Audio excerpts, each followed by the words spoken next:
won't see me in no bridge. Well, hello there. It's CrankiestFoZzY come back. This is the second video, and I actually am so shocked. I can't believe all you people spent that time watching a video. It's my first video out there. I did not know how good it was going to be, and it's crazy good. Absolutely crazy. I'm completely shocked. Absolutely amazed. I do feel that my video, it was good. I'm not going to lie. It was good, but it wasn't. I wasn't myself. I was nervous. I was worried. All I was thinking about is what is people going to think, what people are going to think. But then I'm now thinking it's obviously good, so don't worry about it. But the way I was talking, it was very monotone. I was talking like I was in, I don't know, an interview for a job that I really did not want to be at. Like, no disrespect to people out there that want to do jobs that are not fantastic and boring, whatever. Someone might want to work in a laundrette. Who knows? But it just come across really, really flat.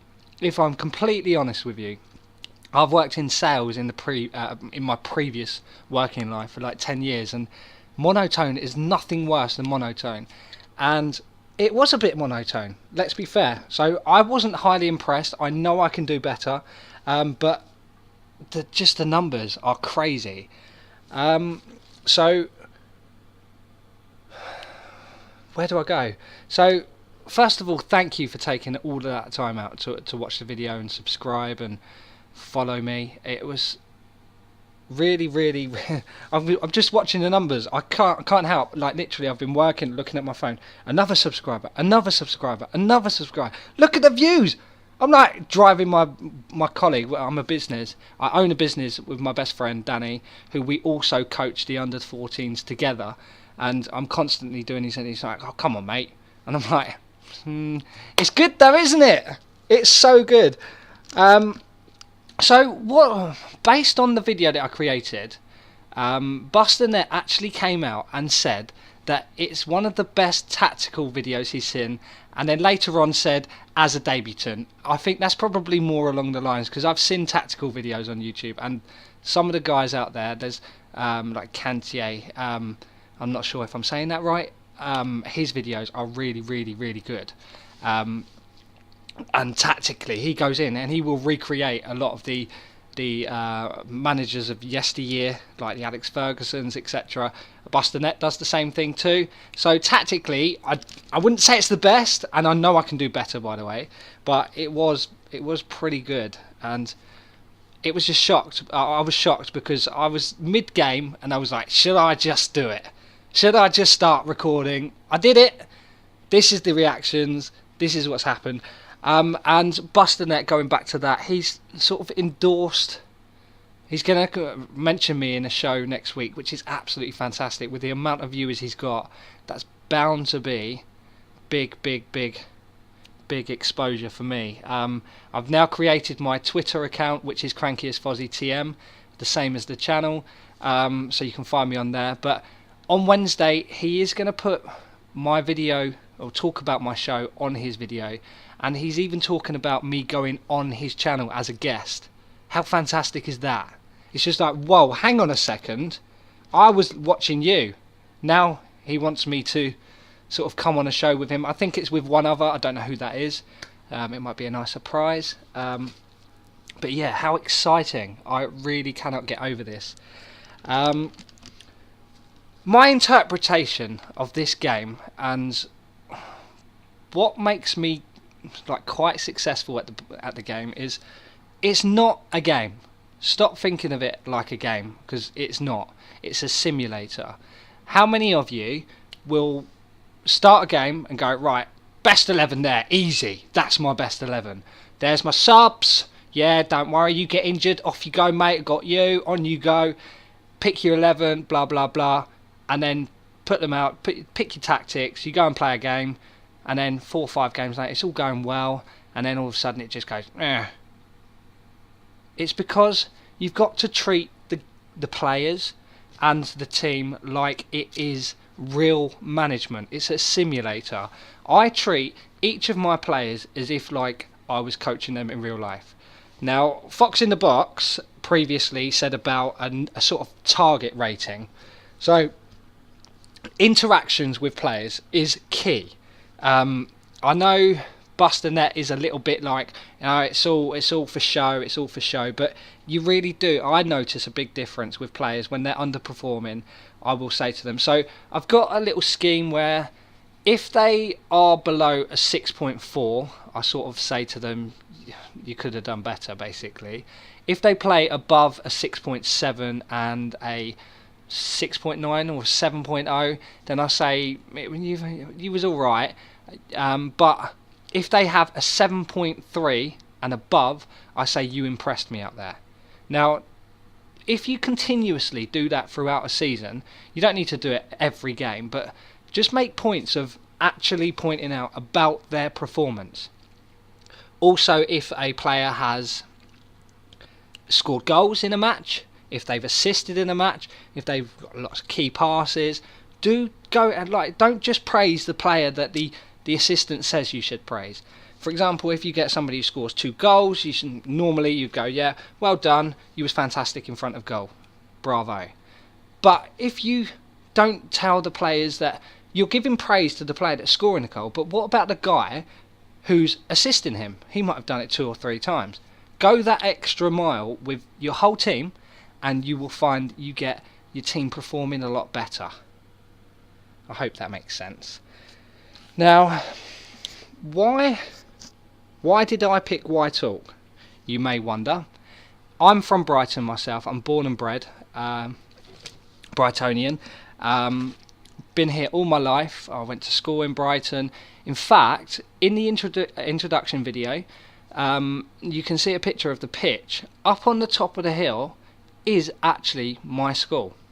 I went to school on the top of that hill, so it's very close to my heart. I did train with the under-18s a couple of times as well, and in fact, I will say it, and I'm not just saying it, this is reality. When we trained one day, we turned up, training was cancelled, but the first team was training. This was some years ago, so the team, I don't know where they were division wise, but we trained with the first team, and I actually lobbed the first team Whitehawk goalkeeper, and then the coach, it was literally Beckham-esque. I literally looked at the ball, took the touch, and then just literally lob. Like a backspin, so I'm kicking the ball at the bottom of the ball, and it's gone backspinning in the air, but literally the goalkeeper is diving backwards, his hands up in the air, it's literally fingertips between the ball and then the crossbar, and it's squeezed in the top. And then the coach standing there goes, bit more power. I was like, bit more power? You're having a laugh? That was literally, I couldn't have done it any better than that. It was exactly what I proposed to do. I was like, there you go, lob, and that's my signature pass. I like to kick the ball from the bottom of at the bottom of the ball, so it's got some backspin on it. And so the second shot comes along. I was like, okay, right, you want power? I can do this. Watch. And then I've just hit it, and it's gone ping straight off the crossbar. But I guarantee you now, the coach would have been like, he's pretty good. He's pretty good.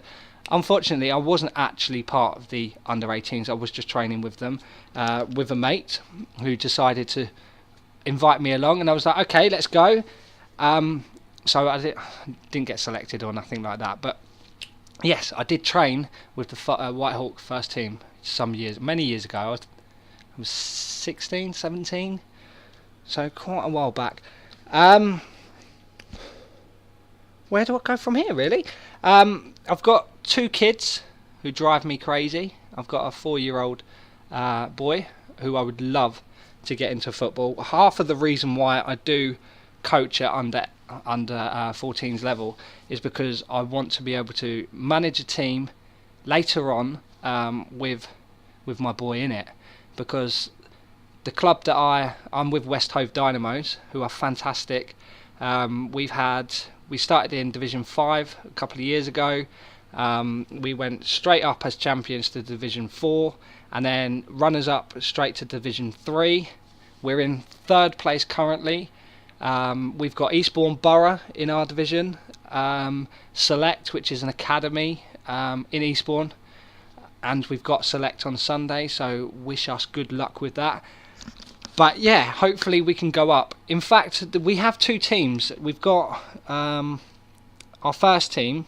We're sort of the second team. The first team is actually, the manager is folding, so we are going to be sort of merging the teams together. So I'm really looking forward to next season, because we're going to have an influx of great players and we're going to merge them together, and we're going to go up to Division 2 regardless. So next season is going to be really exciting, so can't wait. What am I looking to do with this save? What am I looking to do with this? Like, Whitehawk is obviously close to my heart, so every time I try an LLM, and I'm not going to say that I'm amazing at the game or I've been a super success forever, because I haven't. I really haven't. I was rubbish at the game. I got so frustrated with it. I had FM18, 15, 16, and I would have a little dip into it and I was like, I can't get it working. What is going on? And then I'd quit, and I'd rage quit, and I just couldn't understand it. It was like, why can't I get a 4-4-2 working? It's the most basic, simple shape of any of them, and I could not, for the life of me, get it going. And it's so simple. It is so simple. But I feel that the interpretation that the game's description is made, it is, I don't know if that sounded right. The description of each instruction isn't 100%. It's not the greatest in regards to description, like structured and fluid and flexible. Like, without knowing too much about it and technically knowing what they do, it's really hard to work the game out. So I struggled for a really long time, and I went onto YouTube and I was searching for, first of all I started looking up tactics. Now, tactics are really, it's like, you cannot get one tactic to work. The amount of people that say, this is the tactic, this is the best tactic, I'm invincible, unbeaten, amazing tactic, this is the best tactic you'll find on the internet, it's rubbish. No tactic is good. No tactic is good. And I'll tell you for why it's no good. Because if you play Man City on the Saturday and they've got an attacking player on the left, and then they sort of hold back on the right, and you're attacking on the right side, then obviously the option's there because the space is there. But if they're attacking on the right and you're attacking on the right, then you're not protecting yourself against the opposition. So you have to tweak based on whatever side they're attacking. So if you've got a tactic that's got I don't know, a winger on the left and a wide midfielder on the right on defend, then any team who plays the opposite way round is going to beat you, because you're too open on the wrong side. So one tactic does not work at all. You have to have plan A, plan B, plan C. It depends on reputation, it depends on the match odds. The match odds are the most essential part of how a team is going to play against you. And if you haven't got your main starting 11, those match odds are completely wrong, because those match odds will be like, yeah, you're 1 to 10 on, you're going to win this game easily, but I've just rotated my team. So no, I'm not. So why should, and you've got your assistant telling you to play, I don't know, control or even attacking. But if you play with a rotated team, you need to be playing complete opposite. You need to go probably more defensive, etc. So yeah, my interpretation of the game is treat it like it is a real football team. So how can I help you guys? I just want to be able to sort of just play the game. This save here with Whitehawk is just going to be, how high can I get them? I know bustthenet is amazing at taking like teams from one division to the next division to the next division to the next division. He's done it 2 or 3 times now that I've seen, and he's fantastic at it. He knows exactly what to do. I'm not as good as him. I do not claim to be anywhere near as good as that. I will get promoted and I will hold my own. We won't get relegated. I'm pretty convinced of that. I'm tactically too good to get relegated when I do get promoted. But will I get back-to-back promotions? That is a big ask, and props to you, bustthenet, because how you do that is beyond me. It's like you can see the code of the game. It's got, I am the Matrix and I will destroy any team, and it just makes me laugh the way you just crumble teams apart, and it's inspired me, and the books are just amazing. I am thinking about a second. I've only just started and I'm thinking about a second series because I don't want to be locked down to just one particular series. But what I'm thinking about doing is a series called I Play Your Way. Now, I'm open to ideas with this. Now, although this is my sort of debut on YouTube, I was having a discussion with Fox in the Box on YouTube, and he had a video, and I just commented on something. I asked him a question, I think it was. I can't remember what the topic was, but there was another chap who asked a question about LLM. He's now become a really good friend of mine, and what I was doing is, he's a Havant and Water, well, he's a Pompey fan, but he always wants to take a team from the bottom to the top, and there's loads of people out there that want to do that but just don't know how. It's so difficult, this game, if you don't know how.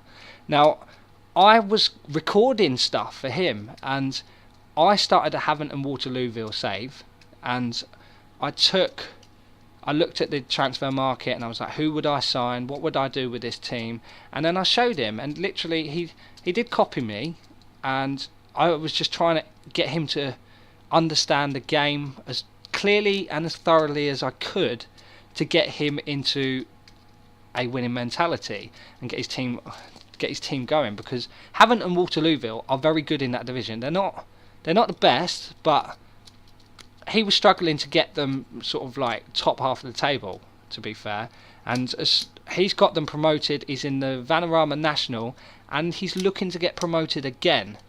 That's how good he's doing, and if I can do that for him, then why can't I do that for many other people? And that's what sort of inspired me. So I was sending the videos across to him. I was literally recording with my phone on WhatsApp and then pressing send. And I just felt like the information I could provide for him was very limited. So I wanted to do this based on sort of that. And yeah, I enjoy making the videos. I enjoy playing FM, so why not help others? Because the game is tough enough as it is. But when you do understand the physics and what the opposition and the AI are doing, but looking at the opposition manager before you play a game is one of the key things as well. Now, I will go into a lot more detail, but I just thought with this video I will show you the highlights of what's happened so far this season. What you're seeing now is all of the games building up to the game that I documented the other day. So it's really good. I'm so excited, guys. I really am. If you can share, if you can, I don't want to beg for likes, I really don't. I really can't stand it when I say, please hit that like button and share and all that rubbish. Do what you want. If like it, don't care. Do what you want. But I care about how many views I get, because I'm so excited about how it's kicked off. I expected 10, 20, and to get, what am I on now? 250 odd. Which is crazy, and I've got 47 subscribers. Guys, you're beautiful. You really are beautiful people. Yeah, I don't know what more to say really, but my team is good. Doing really well. Oh, by the way, you're seeing the formations up on the screen there in the bottom left in the widget. I do tend to have my formation, the opposition formation, and as you can see there, the widget with the possession stats and areas and stuff. That's like I never change from that. That was always be there. But for some reason, it's showing the formations as if like that's how I was playing for the whole entire game. It wasn't. That's how we finished. But on this particular one, you can see I'm playing 3 at the back and 2 wide midfielders on defend. I've got a central midfielder there on defend. I was experimenting, so I wasn't sure how well that would cope. But we was playing 3 attacking midfielders, a striker, and they were all on sort of closed down. So 2 of the goals you saw in this match was closing a high blocking from the front. So yeah, it's magical, absolutely magical. So I want you to tell me, if I was to do a team like I play your way, and I was thinking of maybe doing like the first sort of 10-15 games, sort of interpreting what I would do with the team, where they need help, etc. I know bustthenet does a sort of starting with teams, etc. But I want to do some like obscure teams, like lower league. If there's a team that you fancy, you want to know more, you need help with, like I did with Kyle with the Havant and Waterlooville, I'm more than willing to do that for some of you. Obviously I am going to pick between which ones I want to do, but it doesn't have to be an easy challenge. It can be a team that's the worst team in the division. I would love to challenges like that, definitely. Look at the team, how can we make them better, how can we play tactically, what can we do? That's the sort of thing I want to do. But Whitehawk FC, I really want to get them up. I want to do a bustthenet and get them to the Premier League. Nothing would make me more proud than to have 2 teams from Brighton in the Premier League. Yeah, so that's it. Thank you very much.